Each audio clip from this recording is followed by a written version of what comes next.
शहा हे या सगळ्या हा जो नरसंहार झाला त्या नरसंहाराला देशाचे गृहमंत्री अमित शहा जबाबदार आहेत.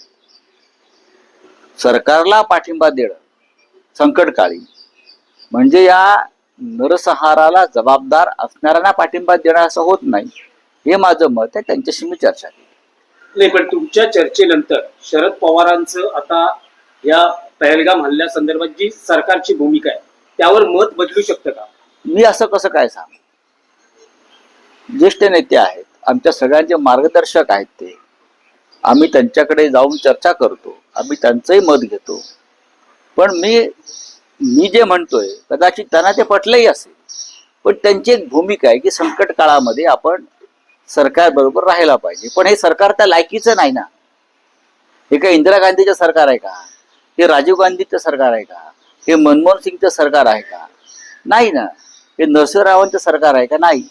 हे बदमाशांचं सरकार आहे आणि त्यांच्या चेहऱ्यावरती दुःखाची एक छटाई दिसत नाही इतकं होऊन अशा सरकारला पाठिंबा देणं म्हणजे आपण या देशाशी बेईमानी करण्यासारखं आहे.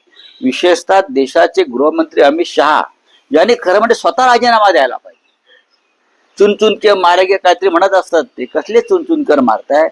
आमचे 27 लोक मारले गेले, तुम्ही का खुर्चीवर बसलाय त्या अजून? हे मी माननीय पवार साहेबांना सांगितलं. मला पवार साहेबांनी असं विचारलं की तुम्ही ऑल पार्टी मिटिंगला आला नाहीत. बिलो मी जर आलो असतो तिथे गोंधळ झाला असता, कारण मी तोंडावर अमित शहाचा राजीनामा मागितला असता आणि तुम्हाला ते सगळ्यांना परवडलं नसतं. तुम्ही सगळे या मूडमध्ये होतात की सरकार बरोबर राहायला पाहिजे. पण मी या मताचा नाही की ज्या सरकारच्या काळामध्ये इतका नरसंहार होतोय पुलवामा पासून पेलगाव पर्यंत, अशा मुख्य गृहमंत्र्याला सरकारमध्ये राहण्याचा अधिकार नाही. त्यांचा राजीनामा मागण्याशी जर मी उभा राहिलो असतो तर तुमची पोझिशन ऑकवर्ड झाली असती. म्हणजे पुढच्या संसदेच्या अधिवेशनात शिवसेना उद्धव बाळासाहेब ठाकरे हा पक्ष सभागृहात अमित शहाच्या राजीनाम्याची मागणी करत आताही मागतो, सभागृहात मागू. जर त्यांनी काश्मीरवर चर्चा करण्याची हिंमत सभागृहात दाखवली तर मी राजीनामा मागेन. लोकसभेत आमचे नेते राजीनामे मागतील आणि मी सांगतो जेव्हा हे सुरू होईल तेव्हा सगळे राजीनामा मागतील त्यांचा. हे त्यांनाही माहिती आहे. म्हणजे शरद पवारही राजीनामा मागतील. बघा, ज्याला या नरसंहाराचा प्रचंड तिटकारा आलेला आहे किंवा नरसंहाराविषयी जे अस्वस्थ आहेत ते गृहमंत्र्यांचा राजीनामा मागतील.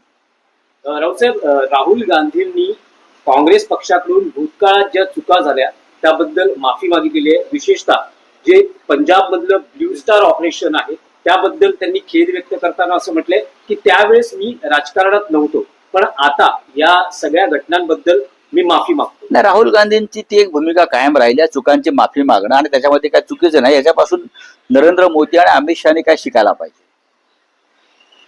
नरेंद्र मोदी आणि अमित शहा यांनी या तरुण नेत्यापासून काही शिकायला पाहिजे. ते हेच की चुका कबूल केला पाहिजेत मोकळेपणानं. ती लोकशाही आहे आणि लोकभावनांचा आदर केला पाहिजे.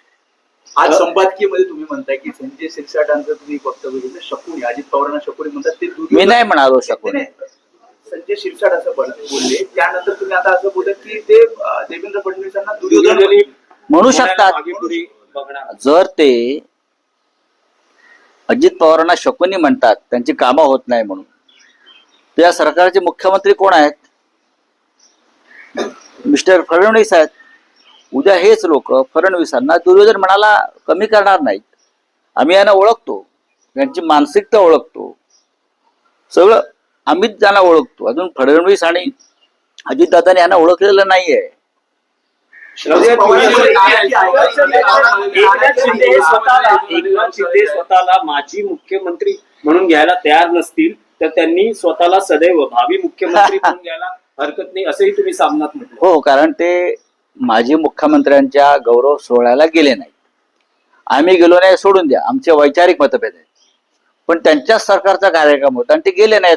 कारण याचा अर्थ ते स्वतःला माजी मुख्यमंत्री म्हणून त्यांनी स्वतःला स्वीकारलेलं नाही. आणि ते ताजे माजी मुख्यमंत्री आहेत. आमचे तर जुने आहेत सगळे.